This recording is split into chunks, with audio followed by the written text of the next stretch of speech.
just before then, so that we just conclude on this subject of burnout and having very heavy workload, is it therefore your submission that, you know, that policy interventions will be required to address, you know, some of these issues that you've unpacked, especially the aspect of enforcing sustainable workload for nurses and midwives in Nigeria?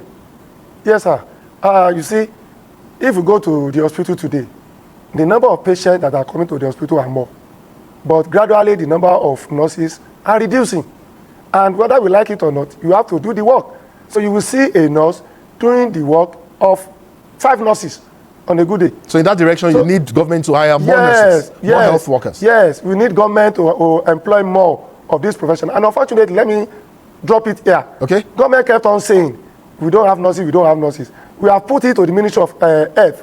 We have more nurses outside that are not employed, that are in private practice. So government should stop the issue of saying we don't have nurses. We have nurses. Virtually every year, all our schools and departments are turning out roughly 16,000 nurses annually.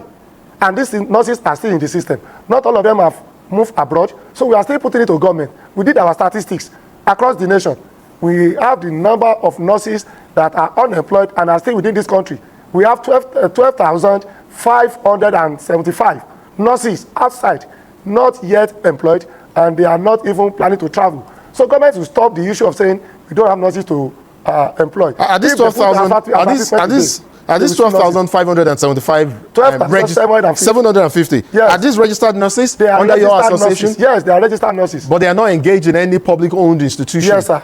So they are not engaged in private practice either? No, they are in private hospitals. They are in private practice? Yes, some are in private hospitals, some are... But you think they can be converted into public yes, if they are given the opportunity, they are ready to come. So we have many nurses outside as against the issue of they don't have nurses, that's why we are not employed. If all our teaching hospitals today, we are supposed to have roughly 1,000 nurses. Some of them are having 500 nurses. Some are having 300 nurses. So it's having a resultant effect negatively on the output we are giving to our patients. And that's what's affecting the burnout we are talking about. So we do need some form of sustainable workload or a policy or a structure that can enforce sustainable workload for nurses and midwives. You know, we will talk about the all-important issue of economic inequality and livelihood security. That's what I have called, or what you have referenced as welfare and allowances and salaries and all of that. And I'm sure this is an area that you have a lot to talk about, seeing how you started already. And I said I was going to, you know, say something and, you know, put it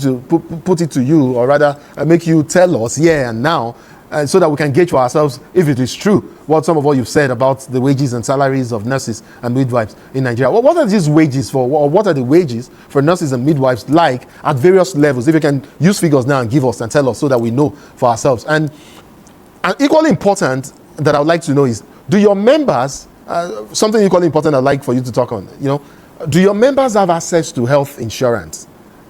You know, that's something I'd like for you to talk about. And when you give us these statistics in terms of wages and allowances and salaries across levels, at various levels, what then is your advocacy in terms of economic reforms for nurses and midwives that you think would safeguard their dignity and ensure financial stabilities for your members, you know, in Nigeria?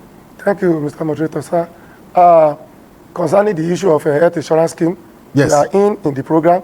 All nurses in the Federation today that are working with the government in the health insurance scheme. So that one is settled. Fantastic. Yes. Concerning the issue of wages. Yes.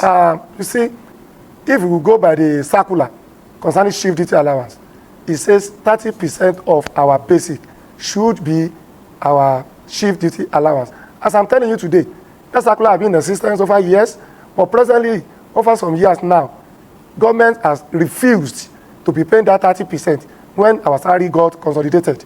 And that makes it lower to other people, other professionals that are on call duty. In the yesteryears, shift duty and call duty are at par, but they have refilled call duty over 3 or 4 times now without even touching shift duty. And it will shock you, sir.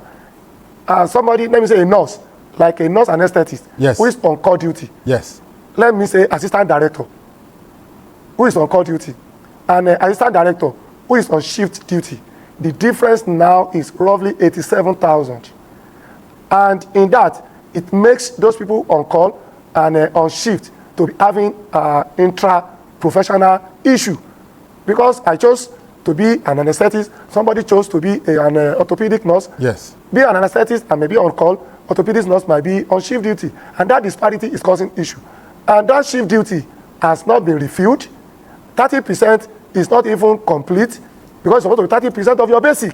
But unfortunately, what we are getting at the end of the salary is not up to even 10% of my basic and shift duty. So that is affecting us economically. That's one. Two, when we are even talking about this call duty allowance that we are talking, doctors are collecting 4%. Other professionals are collecting 2%. Nurses are collecting 1.72. Despite the fact that we'll be on duty 24 hours, we'll be with our patient. We are not bringing any other health professional down, but we are telling the public that we need your sympathy. Nurses too, we need to be recognized, remunerated duly, so that we can have that stable emotional support. Because that's part of the reason why our people are moving out.